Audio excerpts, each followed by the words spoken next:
Hello everyone, welcome back to my YouTube channel. ನಾನಿಲ್ಲಿ 2 ಮ್ಯಾಂಗೋಯಿಂದ ice ಕ್ರೀಮ್ನ ಮಾಡ್ತಾಯಿದ್ದೀನಿ.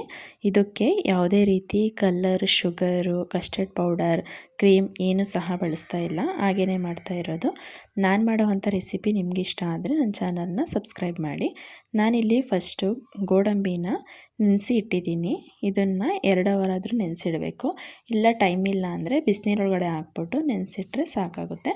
ನೆಕ್ಸ್ಟು ಇದಕ್ಕೆ ಒಂದು ಪಾತ್ರೆಗೆ, ಅಂದರೆ ಖಾರ ಏನು ಬೇಯಿಸಿರಬಾರ್ದು ಅಂಥ ಪಾತ್ರೆಗೆ ಹಾಲನ್ನ ಹಾಕ್ಕೊಂಡು ಕಾಯಿಸ್ಕೊಳ್ಳಿ. ಇದನ್ನು ನಾವೆಷ್ಟು ಹಾಕ್ಕೊಂಡಿದ್ದೀವೋ ಅಷ್ಟು ಕಾಲು ಭಾಗ ಹಾಲು ಕಮ್ಮಿ ಆಗಬೇಕು. ಆ ರೀತಿ ಚೆನ್ನಾಗಿ ಕಾಯಿಸ್ಕೋಬೇಕಾಗುತ್ತೆ. ಇದನ್ನು ನಾನಿಲ್ಲಿ 1 ಲೋಟ ಹಾಲನ್ನ ತಗೊಂಡಿದ್ದೀನಿ. ಹಾಲು ಕಾಯೋ ಅಷ್ಟರಲ್ಲಿ 2 ಮಾವಿನ ಹಣ್ಣನ್ನ ತಗೊಂಡು ಅದನ್ನು ಈ ರೀತಿ ಸಿಪ್ಪೆ ತೆಗೆದು 2 ಮಾವಿನ ಹಣ್ಣು ಸಹ ಇದೇ ರೀತಿ ಸಿಪ್ಪೆ ತೆಗಿಬೇಕು. ನೋಡಿ, ನಾನು ಈ ರೀತಿ ಸಿಪ್ಪೆ ತೆಗೆದು ಇಟ್ಕೊಂಡಿದ್ದೀನಿ. ಸ್ವಲ್ಪ ಜನ ಹಂಗೆ ಕಟ್ ಮಾಡಿ ಬರೀ ಮಾವಿನ ಹಣ್ಣು ಪಲ್ಪ್ ಮಾತ್ರ ತಗೋತಾರೆ. ನಾನು ಈ ರೀತಿ ಸಿಪ್ಪೆನೇ ತೆಗೆದು ಕಟ್ ಮಾಡೋಕ್ಕೆ ಅಂತ ಇಟ್ಕೊಂಡಿದ್ದೀನಿ. ನೋಡಿ, ಹಾಲು ಈ ರೀತಿ ಕಾಯ್ತಾ ಇದೆ. ಅಷ್ಟರೊಳಗೆ ಚೆನ್ನಾಗಿ ಕಾಯಿಸ್ಬೇಕು, ಕೆನೆ ಬರೋ ಥರ. ಇದನ್ನು ಸಣ್ಣ ಉರಿಲಿ ಕಾಯಿಸ್ಬೇಕು. ಇದನ್ನು ಸಣ್ಣ ಉರಿಲಿ ಕಾಯಿಸಿದಷ್ಟು ಅದು ಕ್ರೀಮ್ ಥರ ಬರಬೇಕು. ನಾವು ಇದಕ್ಕೆ ಯಾವುದೇ ರೀತಿ ಕ್ರೀಮ್ ಹಾಕಲ್ಲ. ಅದಕ್ಕೆ ಹಾಲನ್ನೇ ನಾವು ಕ್ರೀಮ್ ಥರ ಬರೋ ಥರ ಸಣ್ಣ ಉರಿಲೇ ಕಾಯಿಸ್ಬೇಕು. ಅದು ಚೆನ್ನಾಗಿ ಕೆನೆ ಕಟ್ಟಬೇಕು. ಆ ರೀತಿ ಕಾಯಿಸ್ಬೇಕು. ಆ ರೀತಿ ಕಾಯಿಸಿದಾಗ ಐಸ್ ಕ್ರೀಮು ಕ್ರೀಮಿಯಾಗಿರುತ್ತೆ. ತಿನ್ನೋಕ್ಕೂ ಸಹ ಟೇಸ್ಟು ಚೆನ್ನಾಗಿರುತ್ತೆ. ನಾನು ಅದಕ್ಕೆ ಇದನ್ನು ಸಣ್ಣ ಉರಿಲೇ ಕಾಯಿಸ್ಕೊತಾ ಇರೋದು. ನೋಡಿ, ಈ ರೀತಿ ಕೆನೆ ಬರ್ತಿದೆ. ಹಾಲು ಸ್ವಲ್ಪ ಕಮ್ಮಿ ಆಗಬೇಕು. ಆ ರೀತಿ ಕಾಯಿಸ್ಕೊಳ್ಳಿ. ಹಾಲು ಕಾಯಿಸ್ಕೊಂಡಾದ್ಮೇಲೆ ಅದನ್ನು ತಣ್ಣಗಾಗಕ್ಕೆ ಬಿಡಿ. ನೋಡಿ, ಇಲ್ಲಿ ತಣ್ಣಗಾದ್ಮೇಲೆ ಕೆನೆ ಎಷ್ಟು ಚೆನ್ನಾಗಿ ಕಟ್ಟಿದೆ. ಇದೇನೇ ಕ್ರೀಮ್ ಥರ ಆಗೋದು. ನಾವಿದಕ್ಕೆ ಯಾವುದೇ ರೀತಿ ಕ್ರೀಮ್ನ ಯೂಸ್ ಮಾಡ್ತಿಲ್ಲ. ಅದಕ್ಕೆ ಹಾಲನ್ನೇ ಕೆನೆ ಚೆನ್ನಾಗಿ ಬರೋ ಥರ ಕಾಯಿಸ್ಕೊಳ್ಳಿ. ಕಾಯ್ದಷ್ಟು ಕೆನೆ ಚೆನ್ನಾಗಿ ಬರುತ್ತೆ. ನೆಕ್ಸ್ಟು ಮ್ಯಾಂಗೋನ ಈ ರೀತಿ ಕಟ್ ಮಾಡ್ಕೊಳ್ಳಿ. ನಾನು ಈ ರೀತಿ ಕಟ್ ಮಾಡ್ಕೊತಾ ಇದ್ದೀನಿ. ನೀವು ಯಾವ ರೀತಿನಾದರೂ ಕಟ್ ಮಾಡ್ಕೊಳ್ಳಿ. 2 ಮಾವಿನ ಹಣ್ಣು ಸಹ ನಾನು ಈ ರೀತಿ ಕಟ್ ಮಾಡಿ ಹಾಕೋತಾ ಇದ್ದೀನಿ. ನೀವು ಸಹ ಇದೇ ರೀತಿ ಹಾಕ್ಕೊಳ್ಳೋದಾದರೆ ಹಾಕ್ಕೊಳ್ಳಿ. ಇಲ್ಲ ಅಂದರೆ ಮಾವಿನ ಹಣ್ಣು ಪಲ್ಪ್ ಮಾತ್ರ ತೆಗೆದು ಹಾಕ್ಕೊಳ್ಳಿ. ನಾನು ಸಿಪ್ಪೆನೇ ತೆಗ್ದು ಹಾಕೋತಾ ಇರೋದು. ಈ ರೀತಿ ನೋಡಿ, ಈ ರೀತಿ ಕಟ್ ಮಾಡಿ ನಾನು ಈ ರೀತಿ ಮಡಿಕೊಂಡಿದ್ದೀನಿ. ಇದನ್ನು ನಾವು ಒಂದು ಮಿಕ್ಸಿ ಜಾರ್ಗೆ ಹಾಕ್ಕೊಂಡು ರುಬ್ಕೋಬೇಕಾಗುತ್ತೆ. ನೈಸಾಗಿ ರುಬ್ಬೇಕು. ಇದನ್ನು ಸ್ವಲ್ಪ ಗ್ರೈಂಡ್ ಮಾಡಿ ಆಫ್ ಮಾಡಿ, ಮತ್ತೆ ಇನ್ನೊಂದು ಸಲ ಆನ್ ಮಾಡಿಬಿಟ್ಟು ಆಫ್ ಮಾಡಿ. ಆ ರೀತಿ ಇದನ್ನು ರುಬ್ಕೋಬೇಕು. ಆ ರೀತಿ ರುಬ್ಕೊಂಡ್ರೆ ಈ ರೀತಿ ಕ್ರೀಮ್ ಥರ ಮ್ಯಾಂಗೋ ರೆಡಿಯಾಗುತ್ತೆ. ಇದನ್ನು ನಾವು ಹಾಲು ಕಾಯಿಸಿ ತಣ್ಣಗೆ ಇಟ್ಕೊಂಡಿದ್ವಲ್ಲ, ಅದಕ್ಕೆ ಆ್ಯಡ್ ಮಾಡ್ಕೋಬೇಕಾಗುತ್ತೆ. ನೋಡಿ, ಇದು ತಣ್ಣಗಾಗಿದೆ ಹಾಲು. ಅದಕ್ಕೆ ಈ ರೀತಿ ನಾನು ಆ್ಯಡ್ ಮಾಡ್ಕೋತಾ ಇದ್ದೀನಿ.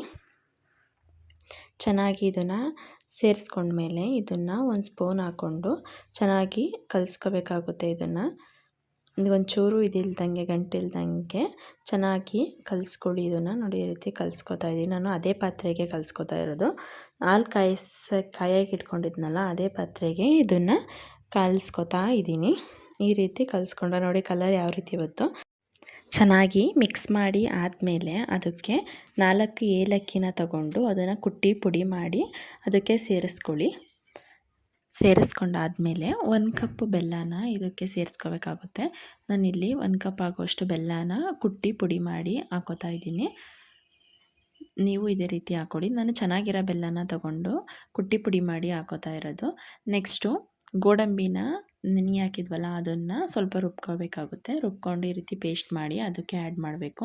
ಎಲ್ಲನೂ ಹಾಕ್ಕೊಂಡಾದ್ಮೇಲೆ ಚೆನ್ನಾಗಿ ಮಿಕ್ಸ್ ಮಾಡಬೇಕು. ಬೆಲ್ಲ, ಏಲಕ್ಕಿ ಪುಡಿ, ಗೋಡಂಬಿ ಪೇಸ್ಟು ಎಲ್ಲ ಚೆನ್ನಾಗಿ ಮಿಕ್ಸ್ ಆಗಬೇಕು. ಅದಕ್ಕೆ ಮಿಕ್ಸ್ ಆದರೆ ನಾವು ರುಬ್ಬಕ್ಕೆ ಚೆನ್ನಾಗಿರುತ್ತೆ. ನೆಕ್ಸ್ಟು ಒಂದು ಗ್ರೈಂಡರ್ಗೆ ಹಾಕ್ಕೊಂಡು ಅದನ್ನು ರುಬ್ಬಬೇಕಾಗುತ್ತೆ. ಆಫ್ ಮಾಡಿ ಆನ್ ಮಾಡಿ ಆ ರೀತಿ ರುಬ್ಕೊಳ್ಳಿ. ಆ ರೀತಿ ರುಬ್ಕೊಂಡ್ರೆ ಇದು ಕ್ರೀಮಿಯಾಗಿ ಬರುತ್ತೆ. ನೋಡಿ, ಈ ಥರ ರುಬ್ಕೊಂಡಿದ್ದೀನಿ. ಇದು ಕ್ರೀಮಿಯಾಗಿ ಬಂದಿದೆ. ನೋಡಿ, ನೀವೇ ನೋಡ್ಬೋದು ಯಾವ ರೀತಿ ಬಂದಿದೆ ಅಂತ. ಈ ರೀತಿ ಬಂದರೆ ಐಸ್ ಆದಮೇಲೂ ಸಹ ಚೆನ್ನಾಗಿರುತ್ತೆ. ನೀವು ಇದೇ ರೀತಿ ರುಬ್ಕೊಂಡ್ರೆ ಚೆನ್ನಾಗಿರುತ್ತೆ. ಒಂದ್ಸಲ ಟ್ರೈ ಮಾಡಿ. ಇದನ್ನು ರುಬ್ಬಾದ್ಮೇಲೆ ಇದನ್ನು ನಾವು ಒಂದು ಬಾಕ್ಸ್ಗೆ, ಟೈಟ್ ಆಗಿರೋವಂತಹ ಒಂದು ಬಾಕ್ಸ್ಗೆ ಹಾಕ್ಕೊಂಡು, ನಾನಿಲ್ಲಿ ಒಂದು ಸ್ಟೀಲ್ ಬಾಕ್ಸ್ಗೆ ಹಾಕೋತಾ ಇದ್ದೀನಿ. ನೀವು ಬೇಕಿದ್ದರೆ ಯಾವ ಬಾಕ್ಸ್ಗಾದರೂ ಹಾಕೋಬೋದು. ನಾನಿಲ್ಲಿ ಕ್ಯಾಪು ಟೈಟ್ ಇರೋವಂತಹ ಬಾಕ್ಸ್ಗೆ ಹಾಕ್ಕೊಂಡಿದ್ದೀನಿ. ಪ್ಲಾಸ್ಟಿಕ್ ಬಾಕ್ಸ್ಗೂ ಸಹ ಹಾಕೋಬೋದು. ನಾನಿಲ್ಲಿ ಸ್ಟೀಲ್ ಬಾಕ್ಸ್ಗೆ ಹಾಕೋತಾ ಇದ್ದೀನಿ. ಕ್ಯಾಪು ಟೈಟ್ ಇದೆ. ಅದಕ್ಕೆ ಕ್ಯಾಪ್ ಯಾವುದು ಟೈಟ್ ಆಗುತ್ತೋ ಅದಕ್ಕೆ ಹಾಕ್ಕೊಳ್ಳಿ, ಅಂಥ ಬಾಕ್ಸ್ಗೆ. ನಾನು ಈ ಬಾಕ್ಸ್ಗೆ ಹಾಕ್ಕೊಂಡಿದ್ದೀನಿ. ಇದಾದಮೇಲೆ ನಾವು ಹಾಲು ತರ್ತೀವಲ್ಲ ಆ ಪ್ಯಾಕೆಟ್ನ ಕ್ಲೋಸ್ ಮಾಡಬೇಕಾಗುತ್ತೆ ಇದ್ರ ಮೇಲೆ, ಬಾಕ್ಸ್ ಮೇಲೆ. ಆವಾಗ ಚೆನ್ನಾಗಿ ಬರುತ್ತೆ ಅದು ಐಸ್ ಕ್ರೀಮು. ಕ್ರೀಮ್ ಮೇಲೆ ಸ್ವಲ್ಪ ಮ್ಯಾಂಗೋ ಪಲ್ಪ್ ಮತ್ತು ಸ್ಟ್ರಾಬೆರಿನ ಹಾಕ್ಕೊಂಡಿದ್ದೀನಿ ನಾನಿಲ್ಲಿ, ನೋಡೋಕ್ಕೂ ಚೆನ್ನಾಗಿ ಕಾಣುತ್ತೆ ಅಂತ. ನೀವು ಬೇಕಿದ್ದರೆ ಹಾಕೋಬೋದು, ಇಲ್ಲಾಂದರೆ ಸ್ಕಿಪ್ ಮಾಡ್ಬೋದು. ನಾನಿತ್ತು ಅದಕ್ಕೆ ಹಾಕ್ಕೊಂಡಿದ್ದೀನಿ. ನೀವು ಮ್ಯಾಂಗೋ ಪಲ್ಪ್ನ ಹಾಕೋಬೋದು, ಚೆನ್ನಾಗಿರುತ್ತೆ. ಒಂದು ಸಲ ಮನೇಲಿ ಟ್ರೈ ಮಾಡಿ. ಮ್ಯಾಂಗೋ ಸೀಸನಲ್ಲಿ ಒಂದು ಸಲ ಟ್ರೈ ಮಾಡಿದ್ರೆ ತಾನೇ ಗೊತ್ತಾಗೋದು. ಮಾಡಿ ನೋಡಿ, ಚೆನ್ನಾಗಿ ಬರುತ್ತೆ. ಇದನ್ನು ಈ ರೀತಿ ಒಂದು ಕವರ್ಗೆ ಟೈಪ್ ಮಾಡಿ ಹಾಕೋಬೇಕು. ಎಲ್ಲರ ಮನೇಲೂ ಇರುತ್ತೆ ಈ ಥರ ನಂದಿನಿ ಪ್ಯಾಕೆಟ್. ಯಾವುದಾದ್ರೂ ನೀವು ಯಾವ ಯೂಸ್ ಮಾಡ್ತೀರಾ ಆ ಹಾಲಿನ ಪ್ಯಾಕೆಟ್ ಹಾಕಿ ಈ ಥರ ಕ್ಲೋಸ್ ಮಾಡಿ ಫ್ರಿಜ್ಜಲ್ಲಿ ಇಡಿ. ಇದು 6ರಿಂದ 7 ಅವರ್ ಆದರೂ ಇಡಬೇಕು. ಈ ಪ್ಯಾಕೆಟ್ನ ಹಾಕಿ ಫ್ರಿಜ್ಜಲ್ಲಿ ಇಡೋದ್ರಿಂದ ಐಸ್ ಕ್ರೀಮು ಜಾಸ್ತಿ ಐಸ್ ಥರ ಒಂಥರ ಕಲ್ ಐಸ್ ಥರ ಸಿಗಲ್ಲ, ಕ್ರೀಮಾಗಿ ಸಿಗುತ್ತೆ ಐಸ್ ಕ್ರೀಮ್ ತಿನ್ನಬೇಕಾದ್ರೆ. ನೋಡಿ, ನಾನಿಲ್ಲಿ 7 ಅವರ್ ಇಟ್ಟಾದಮೇಲೆ ತೆಗಿತಾ ಇದ್ದೀನಿ ಐಸ್ ಕ್ರೀಮು. ನೋಡಿ ಎಷ್ಟು ಚೆನ್ನಾಗಿ ಬಂದಿದೆ, ನೀವೇ ನೋಡ್ಬೋದು.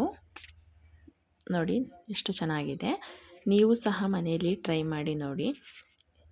ಮೇಲ್ಗಡೆ ನೋಡಿ ಈ ರೀತಿ ಆಗಿದೆ ಐಸ್ ಕ್ರೀಮು. ನಾವು ಪ್ಯಾಕೆಟ್ ಹಾಕಿಟ್ರೂ ಸಹ ಮನೇಲಿ ಒಂದು ಸಲ ಟ್ರೈ ಮಾಡಿ ನೋಡಿ. ಮಕ್ಕಳುಗಳಿಗೆ ಮ್ಯಾಂಗೋ ತಿನ್ನಲ್ಲ ಅಂತ ಅಂದರೆ ಈ ರೀತಿ ಐಸ್ ಕ್ರೀಮ್ ಮಾಡಿ ಕೊಡಿ. ನಾನು ನನ್ನ ಮಗನಿಗೆ ಈ ರೀತಿ ಮಾಡಿಕೊಟ್ಟಿದ್ದೆ, ಅವನು ಸಹ ತುಂಬ ಇಷ್ಟಪಟ್ಟು ತಿಂದ. ಮ್ಯಾಂಗೋ ಸೀಸನಲ್ಲಿ ಒಂದು ಸಲನಾದರೂ ಈ ರೀತಿ ಮಾಡಿಕೊಂಡು ತಿನ್ನಿ. ಇದಕ್ಕೆ ಯಾವುದೇ ರೀತಿ ಕಲ್ಲರ್ ಹಾಕಿಲ್ಲ, ಶುಗರ್ ಇಲ್ಲ, ಕಸ್ಟರ್ಡ್ ಪೌಡರ್ ಇಲ್ಲ, ಕ್ರೀಮ್ ಇಲ್ಲ, ಮನೆಯಲ್ಲೇ ಮಾಡಿರೋವಂತಹ ಐಸ್ ಕ್ರೀಮ್ ಇದು. ನೋಡಿ ಎಷ್ಟು ಚೆನ್ನಾಗಿ ಬಂದಿದೆ. ನೀವು ಸಹ ಮನೆಯಲ್ಲಿ ಟ್ರೈ ಮಾಡಿ ನೋಡಿ, ತುಂಬ ಚೆನ್ನಾಗಿರುತ್ತೆ. ನಾನು ಮಾಡೋ ರೆಸಿಪಿ ನಿಮ್ಗೆ ಇಷ್ಟ ಆದರೆ ನನ್ನ ಚಾನಲ್ನ ಸಬ್ಸ್ಕ್ರೈಬ್ ಮಾಡಿ.